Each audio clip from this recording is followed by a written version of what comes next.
I was just killing time on my phone, scrolling through my social media feed, when a photo popped up that made me stop cold.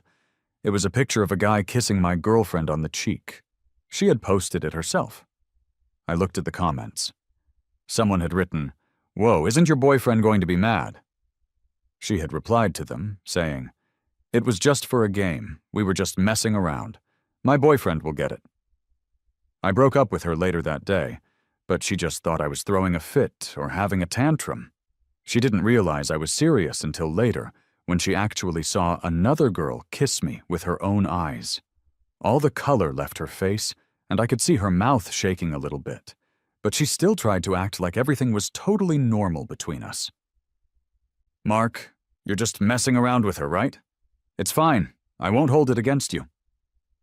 I looked at her calmly and said, "No, and honestly, you're in no position to hold anything against me." It all started when I was at a watch shop. While I was waiting for the store clerk to go into the back and find the specific watch I had picked out, I casually opened up my social media app. I saw that Chloe had posted something new. She isn't really the type of person who posts a lot of stuff. At least during the 2 years that we were together, I never once made an appearance on her page. I tapped the notification to open it and just froze. She had posted a photo without any caption at all. It showed a guy turned to the side, kissing her right on the cheek. She was looking at the camera with a little smile on her face. They looked exactly like a new couple who were really into each other. I recognized the guy immediately. It was Brad, a guy from Chloe's hometown. Chloe had told me earlier that they were having a get-together today for people who were from back home. That was why I had taken the opportunity while she was out to go pick up her birthday present. I tried to tell myself that maybe they were just playing truth or dare or something. I was subconsciously trying to make excuses for her behavior. I scrolled down to read the comments. A lot of people were teasing them or encouraging it. There were also a lot of confused question marks from people who knew me. Chloe only replied to one comment from one of her best friends that asked if I was going to be pissed off. She wrote, "It was just for a game. We were messing around. My boyfriend will get it." So it really was just a game. But reading that didn't make me feel any better. Even if it was technically just a game, what did posting a picture like that say about me? What would other people think of me when they saw it? If she had considered my feelings for even 1 second, she never would have done something like this. But she didn't even try to hide it from me. It was like she didn't care at all whether I would be hurt by it. Maybe, just like she said in the comment, she was sure I wouldn't mind. "Sir, your watch is all wrapped up. You can pay over here," the clerk said, interrupting my thoughts. Chloe's family was pretty well off, and she always wore expensive designer brands. When I bought her gifts, I didn't want to use my family's money to do it. So I picked up part-time jobs whenever I had any free time outside of my classes. I'm a STEM major, so my coursework was already really intense. To make extra money without letting my grades drop, I had to pull a lot of all-nighters. One time I was so tired I fell asleep on the subway on my way back to campus. My head hit the edge of a partition and I got a small cut on my forehead. When Chloe found out about it, she laughed at me for a long time. "Mark, you're such a dork, ha ha ha ha." I felt like a dork now, too. After hesitating for a moment, I bought the watch anyway.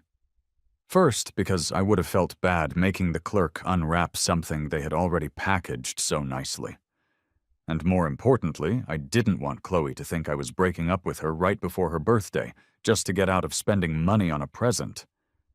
Yes, I had decided right then that I was going to break up with her. Making the decision to end things wasn't easy for me. I come from a blended family. My parents got divorced when I was in elementary school. I went to live with my dad, and he later married a divorced woman who had a daughter. My stepmom was moody and really unpredictable.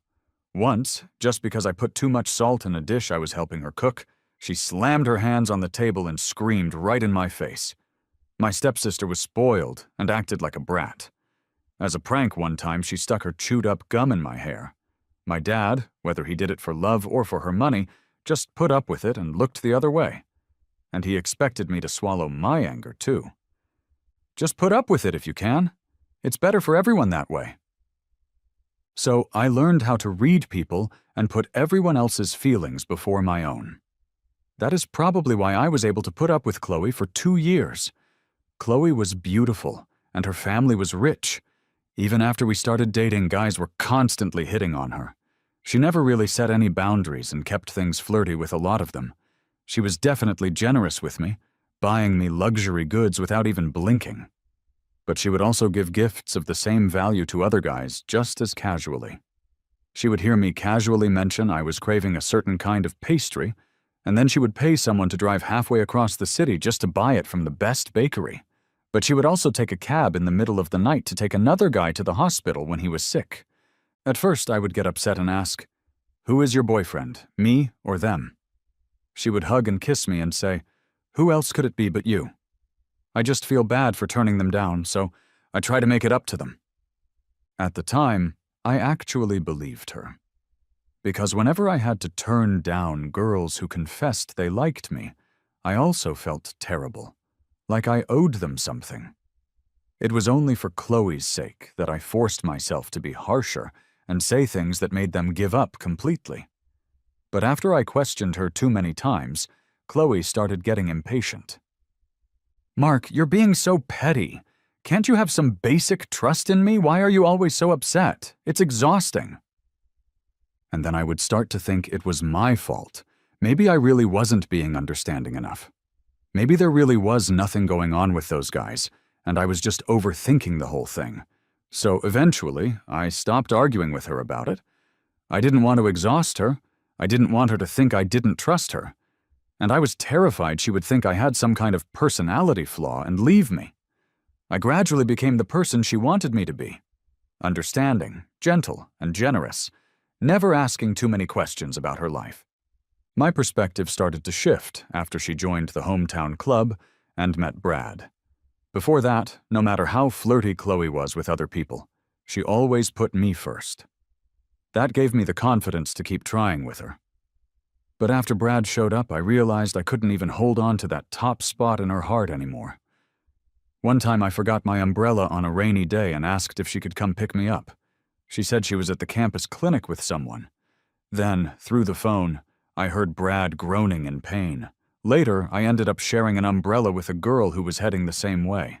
When Chloe found out, she was furious with me for a long time. Even though I didn't think I had done anything wrong, I couldn't stand seeing her moping around all day. So I had to grovel and suck up to her. I would go to the dining hall far across campus early in the morning to buy the sweet potato smoothie she loved. Then at night, I would go to the food street behind the school to buy her favorite seafood wontons. I bought her new skins for her favorite video game, helped her with her homework, and tried every trick in the book to make her happy. Even her friends noticed. "Your boyfriend is way too good to you. How do you get a guy so devoted? We need a tutorial. Seriously, Chloe, you should teach a class." Chloe would just smirk and say, "Take notes." Only then did she finally start being nice to me again. But after that, she and Brad got even closer. She even joined the skating club with him. One day, I had a nasty stomach bug. The pain was so bad I was covered in a cold sweat. I asked her to buy me some medicine. She said she was busy and out somewhere, telling me to just get some rest. Later, I found out from someone else's social feed that her business was street skating with the skating club. In the group photo, she and Brad were huddled together intimately, smiling brightly for the camera. And I didn't even know if I had the right to confront her with a picture like that anymore. She would probably just accuse me of making a big deal out of nothing and being jealous again. The pain in my stomach was blinding, but it was nothing compared to the ache in my chest. That was the first time I thought about breaking up. But I didn't say it out loud. For me, once those words are spoken, there is no turning back. Chloe knew exactly how to sweet-talk me.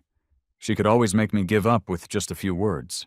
Or maybe I was just too soft, always quick to let go of my anger and stop holding things against her. That's why I wouldn't say, "Let's break up," lightly. I didn't want to cause a wound only to regret it later, and then have to scramble to fix the damage. But this time, the photo Chloe posted to her feed was a crushing blow. Her reply in the comments felt like she had taken my heart and stomped on it. So in her mind, she could just mess around with anyone she wanted without caring about my feelings, and I was just supposed to stand by unconditionally, a willing spectator. All my compromises and tolerance had done nothing but encourage her to push things further, and in the end, I became the butt of everyone's joke. If that's how it was, why should I let her keep walking all over me? I couldn't wait another second. I called Chloe. "What time does your event end? I have something for you." She said, "It's probably going to be pretty late. Can't you give it to me tomorrow?" I insisted. "No, it has to be today." She must have never heard me sound so firm because she sounded surprised. "Ooh, so decisive today. That's a rare treat. Do you miss me? I'll sneak away from the group and come find you. Who could possibly be more important than my darling Mark?" There she went again. Every time she talked like that, I would start to waver.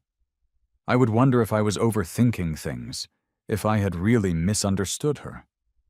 But today was different. The image of Brad kissing her cheek flashed in my mind again. A sharp pain spread through my chest. "Meet me by South Lake. I'll be there in half an hour," I said. South Lake was the go-to date spot on campus. It was also where Chloe had first asked me out. Let this relationship end where it began. It seemed like a fitting end. I sat on a bench by the lake for a while. Chloe hadn't arrived yet. It was late fall now, and a chilly autumn wind blew across the water. I wasn't dressed warmly enough, and soon started shivering. I remembered a drink shop nearby and decided to go grab something hot. In the past, I would have worried that if I left, Chloe would show up, not find me, and get angry. I would have just toughed it out, too scared to go anywhere. But now I didn't care. I was here to break up with her anyway. If she got mad, it wouldn't be my problem anymore. I got up and walked toward the drink shop. From a distance, I saw two familiar figures at the entrance. Chloe and Brad were leaning against each other, laughing and talking intimately. Just then, the boba tea they ordered was ready, straws already in the cups. Brad pointed at the cup in Chloe's hand, probably asking for a taste. Then he drank from her straw. And then he held up his own cup for her to try. They stood there laughing and flirting. No wonder Chloe was taking so long to show up. She was busy with someone else, and she had the nerve to say no one was more important than me. I don't know if it was because I had been thinking about the past so much today, or because I had been sitting in the cold for too long, but I couldn't even feel the heartache anymore. I just felt numb. The old me, seeing a scene like this, would have just panicked and run away. I would have been terrified of being seen, as if I was the one who had something to hide. But right now, I had no desire to pretend I hadn't seen them. I hadn't done anything wrong. I took a deep breath and walked straight toward them. As I got closer, I heard Brad say, "You should go find Mark. He's still waiting for you." Chloe sounded completely unconcerned. "Let him wait. He always waits for me patiently, anyway." Brad joked, "What are you bragging about?" Chloe giggled. "Yeah, I am. He's so good-natured he won't get mad no matter how long I make him wait. It's getting cold. You're not worried about him waiting by the lake for so long?" "I'm getting him a boba, aren't I?" Chloe said, lifting the bag in her hand. "You don't have to," I said softly. They both turned their faces, showing surprise when they saw me. "Mark, what are you doing here?" Chloe's tone was a little strained. "I was waiting too long and got cold. Came to buy a hot drink." I looked at the bag she was holding. "But I don't drink boba at night. It keeps me up." Chloe froze. "Oh, really? I don't remember you having trouble sleeping." "You probably have to remember things for a lot of people. It's understandable you'd get some details mixed up." I had never spoken to her with such a sarcastic edge before, especially not in front of Brad. Chloe's face darkened. "Are you being sarcastic?" Is it that hard to tell? I shot back. She had just been bragging to Brad about how easygoing I was, only for me to immediately prove her wrong. Of course she was embarrassed. What's gotten into you today? I said calmly. Are you trying to pin this on me again? You're clearly the one in the wrong, but you always manage to turn it around and find something wrong with me. Then you fixate on my mistake until I'm the one apologizing. Chloe, I see you now.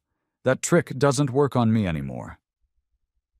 She was completely furious now, looking like she was about to start screaming. Brad cut in first. Mark, you've misunderstood. Chloe was trying to find an excuse to leave the party to meet you, but the others wouldn't let her go. I was just helping her out. I staged a little scene so we could leave together. Please don't fight because of me, okay? I don't want to affect your relationship. You two talk it out. I'll get out of your hair. He made a move to leave, but I stopped him. What, you're going to play the understanding good guy while I'm having a meltdown? You two finish sharing a boba and then tell me you don't want to affect my relationship? Chloe couldn't stand my attitude toward Brad. Mark, have you had enough? If you're going to have a freak out, direct it at me, not at other people. I almost laughed. I looked at Brad and gestured at Chloe. Someone like this, who'd turn on her own boyfriend for another guy. You really want her? You can have her. I don't want her anymore. To hell with a fitting end.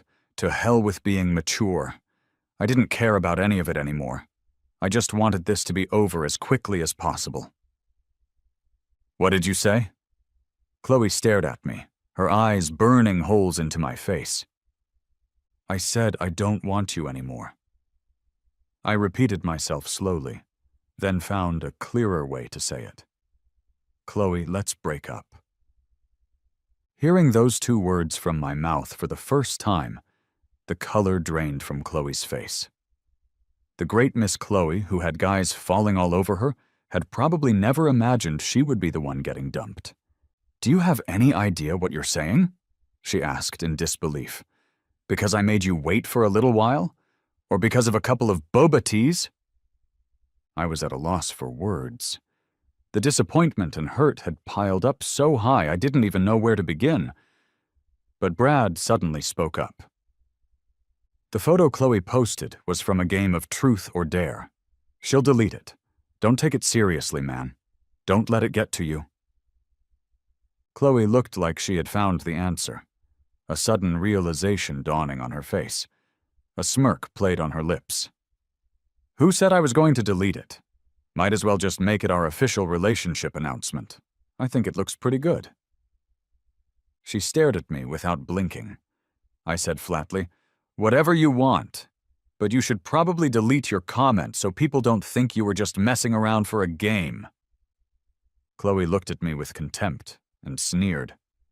Who taught you this? Who taught you to use breaking up as a threat? I was stunned for a second. Then I understood. In her eyes, I was always the meek pushover who did everything to please her. How could I possibly have the guts to actually break up with her? No one taught me, and this isn't a threat, I said seriously. Chloe clearly didn't believe me. Didn't you say you had something for me? She glanced at the gift bag in my hand. Is it that? She reached for it. I pulled my hand back, avoiding her grasp. No, I don't want to give it to you anymore. Whatever she thought of me, I didn't care anymore. I had worked my ass off for a month at a part-time job to afford this. If I gave it to someone who didn't deserve it, then I really must have been an idiot. A high-end store like that won't accept returns. Chloe probably thought I was worried about the money. Then I'll sell it online or give it to someone else. You wouldn't dare! Chloe's voice shot up as if she'd been stung. You dare give something meant for me to someone else? I had no idea what she was so worked up about. I haven't given it to you yet, so I have the right to do what I want with it. Besides, we've already broken up. You can't tell me what to do. Chloe's face turned white with anger. She was on the verge of exploding. Fine, Mark. You're really something else. You'd better remember what you said right now. Don't come crawling back to me begging me to take you back." She slammed the boba she had bought for me onto the ground and then kicked it furiously. Milky liquid pooled on the pavement. She didn't give it a second glance and stormed off. Brad looked at me, but in the end said nothing and ran after her.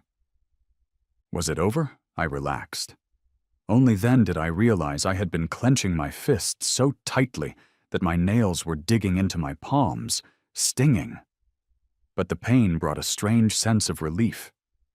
It felt so good to not have to walk on eggshells, to finally say everything I had been holding back. And making someone angry wasn't as terrifying as I had always imagined. It was much better than living in a constant state of suspicion and resentment. It's just that the boba on the ground was an innocent victim. What a waste. And it made more work for the cleaning staff. I picked up the broken cup and threw it in a nearby trash can. I was staring at the puddle, wondering if I should try to clean it up. Suddenly, someone called my name. "Mark, what are you doing?" A clear, elegant face came into view. It was Sarah. She was the one who had shared her umbrella with me that rainy day. I didn't want to explain too much. "Spilled my drink." Sarah glanced at the trail of liquid. "Spilled that far? Did a mad dog kick it?" I almost smiled. "Yeah, where'd the mad dog come from? Sounds like it has a temper." "It does. More rage than it knows what to do with." "Well, forget about it. The janitors won't waste their time arguing with a dog." This time I really did smile. "Okay. Honey citrus tea. Want one?" Sarah offered me a hot drink. I finally noticed she was holding 2 identical cups. She said it was buy one, get one half off, so I just grabbed an extra. I had been about to go buy one for myself anyway. And what she had bought happened to be my favorite. "Thanks. How much was it? I can Venmo you." She took out her phone and we added each other, but then she wouldn't accept my money. "Don't worry about it. It's just a few bucks." I didn't want to owe her. "But you already helped me out last time." So I didn't know so what, and just blurted out, "How about I buy you dinner?" "Really?" Her eyes lit up. "Yeah, really." "Which dining hall do you want to go to?" Sarah didn't say anything. It took me a second to realize inviting someone to dinner at a dining hall probably sounded pretty cheap. But I didn't know her that well, and going to an off-campus restaurant alone with her still felt a little awkward. "Okay, the dining hall works. I'll let you know when I decide." Sarah said, going with the flow. "Sounds good." The autumn wind was sharp on the way back to my dorm, but holding a warm drink, the sweet taste filling my mouth, it didn't feel so cold anymore. When I got back, I blocked Chloe on everything. Out of sight, out of mind. Then I quit my part-time job. The allowance my family gave me was more than enough for my daily expenses anyway. I no longer had to burn myself out to save money for her gifts. I no longer had to rack my brain for ways to appease her. And I no longer had to feel paranoid about the endless stream of guys around her. I was a junior now. It was time to start thinking more about my own future. I wanted to apply for an early admission grad program at another university. With my current GPA, I had a good shot. Of course, some extra achievements on my application would make it a sure thing.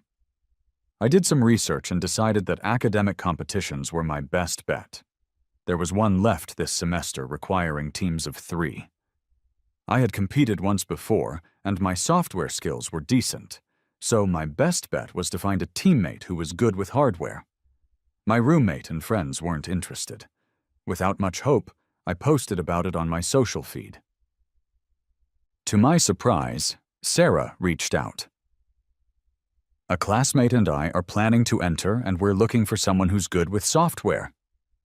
Sarah's excellent grades were famous in our department. I had no doubt about her abilities and immediately agreed. Later, she asked to meet for dinner at Dining Hall 4. That dining hall was closest to my dorm, but far from hers. I was confused. Why'd you pick this one? It's such a hassle for you to come all the way over here. When I used to eat with Chloe on campus, we always went wherever was convenient for her. Sarah said, "That's exactly why. I rarely get to eat here, so I wanted to try it." That sounded like a perfectly good reason. Okay, what do you want to eat? It's your side of campus, you pick. Even though we were in a dining hall, I still wanted to treat her to something nice. Let's go with the grilled fish. I could have just ordered it when we got there, but just in case, I pre-ordered it. It turned out to be a smart move. That day, several of our classes had a combined lab session. We couldn't leave until we got the correct experimental data and the professor signed off on it. By the time we finished, it was way past dinner time, but thankfully the dining hall was still open. As we approached the grilled fish window, my feet felt like they were rooted to the spot. Chloe and Brad were standing there. The cafeteria worker was telling them, "Sorry, kids, we're all out of the grilled fish." Brad pointed inside. "Isn't there one more portion right there?" "That one's been pre-ordered." Chloe was getting impatient. "It's so late, they're obviously not coming. Just give it to us." The worker looked troubled. "I'm the one who ordered it." I don't know where I found the courage, but I walked right over. Ignoring the stares they shot at me, I smiled. "Ma'am, thanks so much for holding it for me." Of course, of course." The worker waved her hands and immediately took it to be reheated. Chloe glared at me. "Are you trying to start something? You can't eat all that by yourself." Before I could say anything, Sarah appeared behind me, waved at Chloe, and helpfully suggested, "You should get your eyes checked." Fury flared in Chloe's eyes as she glared at me. "Mark, are you that desperate? Can't go one day without a girl by your side?" I didn't bother explaining. "What's it to you?" Sarah added, "Says the person who didn't come here alone." "Does anyone care what you have to say?" Chloe turned to her, her eyes narrowing dangerously. I pulled Sarah's arm back. "Ignore her. Come on, let's go get some utensils." "Don't you move." Chloe grabbed my wrist. I tried to pull away, but she just gripped tighter. "Let go." My bones felt like they were about to be crushed, and I winced. "Are you hard of hearing as well as blind?" Sarah grabbed Chloe's wrist and forcefully yanked it off me. "He said let go. Didn't you hear him?" Chloe wasn't expecting it and stumbled backward. Brad caught her just in time to keep her from falling. Chloe swore and was about to lunge at us. Brad held her back, his arm around her shoulder. "Chloe, I'm starving. Let's forget these irrelevant people and go get some spicy hot pot, okay?" Chloe instantly regained her composure, straightened her clothes, and looked at me condescendingly. "Is this because I've been hanging out with Brad a little more? So you found some girl to make me jealous? With your level of guts, blocking me is about all you're capable of. Go ahead, keep it up. Let's see how long you can last this time." She left with Brad. I just stood there. "Are you okay?" Sarah asked cautiously. "Sorry you had to see that," I said with a bitter smile. She shook her head. "I'm fine." I really was fine. I was just thinking, what exactly do I have to do to make Chloe understand I really, truly want to break up with her? Chloe always filters things through her own twisted logic, like how she was the one who ditched me for Brad but then got mad at me for sharing Sarah's umbrella. That day I was studying in the library. It wasn't until I was about to leave that I realized it was pouring rain, and I didn't have an umbrella. But I had an important exam about to start. It was in another academic building, pretty far away. I called Chloe and asked if she could come get me. She said she was at the campus clinic with someone and couldn't get away. I was about to give up when I heard a guy's low groan on her end of the line. "Ow, ow, ow, that hurts so much. Doctor, be gentle." I hesitated for a few seconds before I couldn't stop myself from asking, "Who are you with?" Chloe said nonchalantly, "My friend from back home, Brad. You met him once, remember?" Of course I remembered. Brad was handsome and charismatic. He was hard to forget. Yeah, what happened to him? He fell while rollerblading. His knee is all bloody. I happened to be passing by and brought him to the clinic to get it cleaned up. Ditching an injured person did seem wrong, but I really couldn't think of anyone else to call, so I tried to reason with her. Can he get another friend to stay with him? Chloe cut me off coldly. Mark, are you jumping to conclusions again? If he could find someone else, why would he have asked me? I froze, muttering, That's not what I meant. Well, can't you just ask your roommate to bring you an umbrella? Chloe shot back. It's not on their way. I just figured your dorm was closer to me.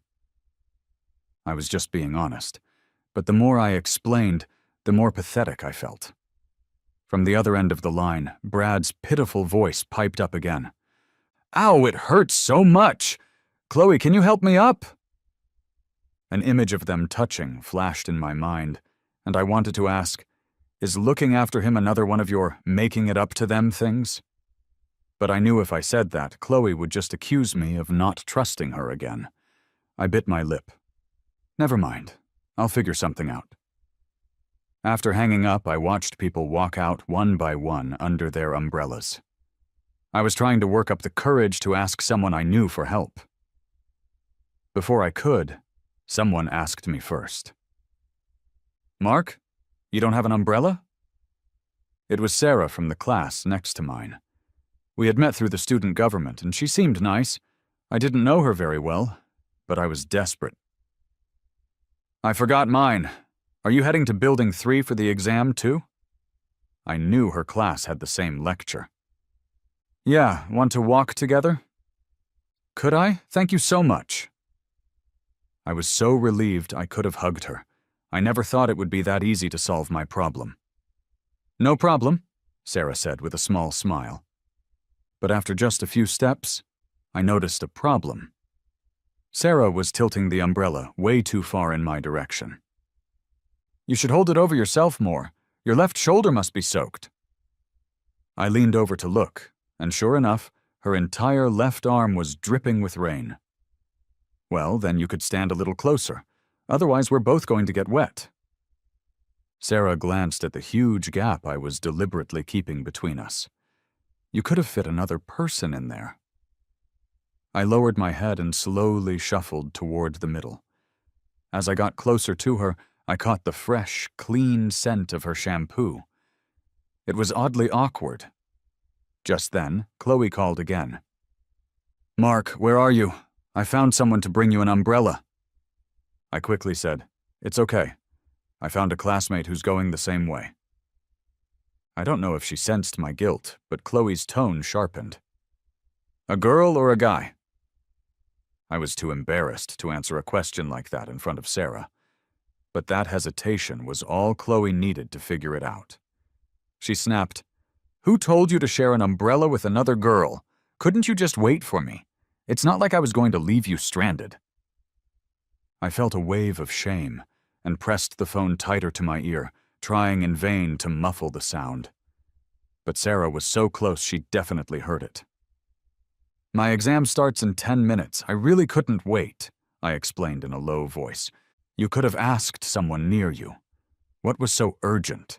What if there was no one I knew nearby? Besides, my voice trailed off. Weren't you busy? Chloe seemed to have found the root of the problem. What's that supposed to mean? Are you trying to get back at me? Just because I'm with someone else, you have to go find a girl to be with too? I was furious that she would think that of me, but I didn't dare hang up, fearing it would only make her angrier. In the silence, Sarah suddenly handed me the umbrella. You take it, I'll go share with my friend. She pointed to a girl a short distance away. I took the umbrella, and before I could say anything, Sarah had already dashed out into the rain and was quickly under her friend's umbrella. Even so, Chloe was convinced that Sarah was just using the umbrella as an excuse to get closer to me. But I knew that Sarah did it to give me an out, to preserve as much of my dignity as possible. Back then, I didn't understand. Why was it that when Chloe was with another guy, I was expected to be trusting and understanding? But when she couldn't come and I had no choice but to share an umbrella with someone else, she got that angry? Now I get it. She's just a coward with a massive double standard who can't admit when she's wrong. That run-in with Chloe and Brad at the dining hall didn't affect me much. At first, Sarah was worried about my mood and deliberately brought up light, cheerful topics. When she saw that I was actually doing okay, she relaxed. We talked a lot. About our collaboration for the competition. About our plans after graduation. I was surprised to find that we agreed on so many things. She even wanted to apply to the same grad school as me. Except she was already a shoo-in with her GPA alone. She was only entering the competition to make her resume look even better. As for me, because I had been so wrapped up in my relationship with Chloe, I hadn't been able to fully focus on my studies. Luckily, I hadn't slacked off completely, so the gap wasn't huge. If I could keep my GPA where it was and win an award in this competition, I should be fine. Realizing this made me even more determined to completely cut ties with Chloe, like cutting away the seaweed that was clinging to me, holding me back from swimming to shore. The day before Chloe's birthday, I called her. "Come down to my dorm building. Take your stuff back." She scoffed. "Finally decided to unblock me? You should at least have the decency to bring it to me yourself." "It's too much stuff. I can't carry it." "That much? Fine.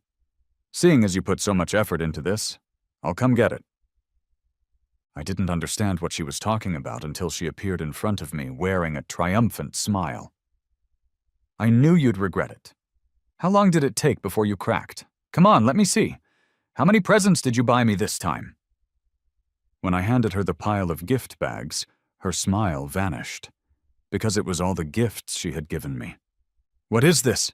she asked, her brow furrowed. I looked at her calmly. "These things are too expensive. I didn't want to accept them at the time, but you would have gotten upset if I didn't. So I just put them away, never even opened them. Now I'm returning them to you just as they were. You can probably still give them to someone else. For the other gifts you gave me, I've already given you things of about the same value, so let's call it even. If you still want to go over our past expenses and transfers." Chloe cut me off impatiently. "Who wants to count all that? What are you trying to do?" I said flatly, "I just want to draw a clear line between us so we have nothing to do with each other anymore." She stared into my eyes as if searching for something, confirming something. She looked at me for a long time. "So, you're being serious? You're dead set on breaking up with me, is that it?" She enunciated each word slowly, as if it was a struggle. I thought I'd already made that perfectly clear. I didn't want to be around her any longer and turned to go upstairs. Chloe called out to me, her voice hoarse. "Mark, tomorrow is my birthday. Are you really going to do this to me? How can you be so cruel?" Last year for her birthday, I saved up money for a gift and even made her little handmade trinkets. I also decorated a whole room for a surprise party, doing everything I could to make her happy. Who would have thought that a year later we'd end up here? And how have you treated me? I didn't want to rehash the past, but how could she pin the blame on me again? When you were shamelessly flirting with other guys, and then accusing me of being paranoid. When I needed you but you chose to be with Brad instead. When you posted that picture of him kissing your cheek for everyone to see. Were you not cruel enough to me then? I thought I was numb, that I didn't care anymore. But ripping open those old wounds still felt raw and painful. Chloe's face went white, her lips losing their color. After a long moment, she asked in a small voice, What if I cut things off with Brad?" "What?" I didn't hear her clearly. Seeing me ask, Chloe seemed to find a sliver of hope, and continued.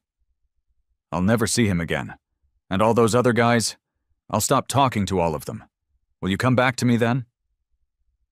I was a little surprised, but my heart felt nothing. "You don't have to do that. It's pointless now. See whoever you want. Just don't come looking for me anymore." The light in Chloe's eyes instantly dimmed. She whispered, "No matter what you think, I'm going to do it. My birthday wish this year is for us to be good again, just like before. Mark, you don't have to get me any other presents. Just help me make this wish come true, okay?" I looked at her coldly. "Like, before? You might have felt good like before, but do you think I was happy? You never thought about it, did you? After all, I never even thought about it myself, but I'm starting to think about it now. I want to be happier. So I'm never going back to how things were." I didn't wish her a happy birthday. I just walked away without looking back. Her happiness was no longer my concern. But I quickly discovered that it takes two to break up. Chloe started coming to find me every day. She would buy me my favorite foods and bring me gifts every few days. She said, "I went and bought these myself. I didn't send someone to run errands. Isn't this how you used to be when you were nice to me? I can do these things for you too. Just for you. Please don't be mad at me anymore, okay?" I was unmoved. "You think this is going to move me? This just reminds me how stupid I used to be." I didn't accept any of her gifts. My only response to her words was no. One time I was so fed up with her pestering me that I said something harsh. "How long are you going to keep shamelessly bothering me? Get lost." Her eyes immediately turned red and she choked out, "You're not Mark, are you? Mark would never say something like that to me. Who are you? Did you hide him somewhere? Give me back my Mark."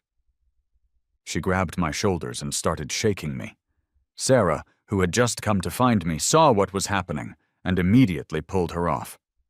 "If you have a problem with your brain, go to a hospital. We don't do free clinics here." I watched Chloe warily, worried she was about to get violent again. Seeing my defensive look seemed to wound her. Her arms fell limply to her sides, and she leaned against the wall, looking completely lost. As if she needed the wall to hold her up, to keep from sliding to the floor. I didn't want to see her looking so pathetic. I left with Sarah. Because Sarah and I were working on the competition together, we naturally started spending more time with each other. Sometimes we'd study together in the library or eat together in the dining hall. With a walking genius by my side, any academic problem I had could be solved on the spot. She was the greatest asset to my grad school plans. At first, I would still habitually try to accommodate her. For example, when we were chatting over a meal, I would try to find topics that interested her. I'd also schedule our meetings around her availability. It was completely subconscious. In any relationship, friendship, family, or love, I had long grown accustomed to this dynamic. But Sarah would subtly steer the conversation back to me. She would also be more considerate of my needs. She was always asking, "Well, what do you like? What do you think?" She guided me to value my own feelings. She made me feel respected and cherished. Falling for someone so gentle and brilliant was the most natural thing in the world. Sarah confessed her feelings to me one ordinary evening as we were walking around the track. After I said yes, she told me, "I've actually had my eye on you for a long time, but you had a girlfriend back then. I just thought, this guy is great in every way, except his taste in women is a little off." I laughed. "And now?" "Perfect now." She stood on her toes and kissed me on the lips. "Mark!" Chloe's shocked and angry voice exploded in my ear. She hadn't shown her face since I'd last told her off. Now her face was pale, with dark circles under her eyes. She was trying hard to act casual, but her trembling lips gave her away. "Mark, you're just messing around with her, right? It's okay, I won't hold it against you. Just come back to me and I'll give you anything you want. I know you want to get into grad school, that you want to boost your application. My family can pull some strings, pay some money, and get you one of the special admission spots." Before I could say anything, a stunned male voice cut in from the side. "What? Didn't you promise you were giving that spot to me?" It was Brad, dressed in workout clothes, Probably just out for a nightly jog. But Chloe didn't even glance at him. She kept talking to me. Mark, think about it seriously. Stop trying to make me jealous with someone else. I get it now. This feeling sucks. I've had a taste of my own medicine, and I'll never treat you like that again. I looked at her calmly. No. Unlike you, I don't just mess around with people. And I'm not using anyone to make you jealous. You're not worth the effort. I'm serious about this. And you're in no position to hold anything against me. Chloe stood frozen, as if all the blood had been drained from her body. Completely forgetting we were on a public track with people around, she grabbed my hand and squeezed it tight. Mark, don't do this. Don't do this to me. You used to like me so much. How can you just walk away? Don't go. I'm begging you. Please don't leave me. Brad stared at her in disbelief. Chloe, are you insane? She ignored him completely, her eyes fixed on me, pleading. I pried her fingers off mine one by one. You're the one who wasted all the love I had for you. Now you just disgust me. Chloe seemed to want to say something more. She opened her mouth, but no words came out. I turned my head and glanced at Brad. As for that special admission spot you're talking about, I don't need it. But you two had better not try to use such an unfair method, or I won't be so polite. Sarah scoffed. Doing something so unethical and then announcing it so loudly? It's like the two of you can't even form a complete brain. Hope you get reported soon. We had made ourselves perfectly clear, but in the end, Chloe still gave the spot to Brad. I don't know if it was out of spite or just sheer stubbornness. Turns out Sarah's words were prophetic. They actually got reported. And it wasn't by us. I guess when you're that arrogant, you make a lot of enemies. It was karma. Chloe's family was put under investigation. Brad not only had his admission spot revoked, but was also put on academic probation by the university. The story of how Chloe single-handedly ruined her family's reputation spread like wildfire. Her ambiguous relationship with Brad became a hot topic of gossip. To blow off steam, Brad went street skating late one night. He got into a car accident and ended up in the hospital. Chloe never once went to visit him. My roommate was the one who told me all this. He said it was justice served. Honestly, I didn't really want to hear any more news about them. But with that, they were finally out of my life. Sarah and I won first prize in the competition we entered. Because I poured all my energy into my studies, and with Sarah's help, my GPA even went up. We both got into our top choice grad programs. My friends were all happy for me, saying I had changed a lot. I hadn't really noticed it myself. Until I went home for break. My stepmom flew into a rage because my stepsister tripped over my suitcase. Would it kill you to put your suitcase away? It's so dangerous leaving it out like this. If she had gotten seriously hurt, could you have taken responsibility? My stepsister didn't even have a scratch on her, but to make sure I got yelled at more, she started wailing dramatically. My dad quickly pushed the suitcase into a storage closet and used the opportunity to flee the scene, leaving me to face the music alone. Everyone expected me to do what I always did: lower my head, admit I was wrong, and beg for forgiveness. But this time I lifted my head and looked my stepmom straight in the eye. I put it in the corner where no one walks because I was going to put it away later. Then I grabbed my stepsister's hand and turned it palm up. She tripped because she was trying to get the sunflower seeds I left on the windowsill. My stepsister's face turned red. She snatched her hand back, glancing guiltily at her mom. My stepmom's face went from pale to red and back again. Unable to come up with a response, she just pushed her daughter forward. "Young lady, hurry up and apologize to your brother."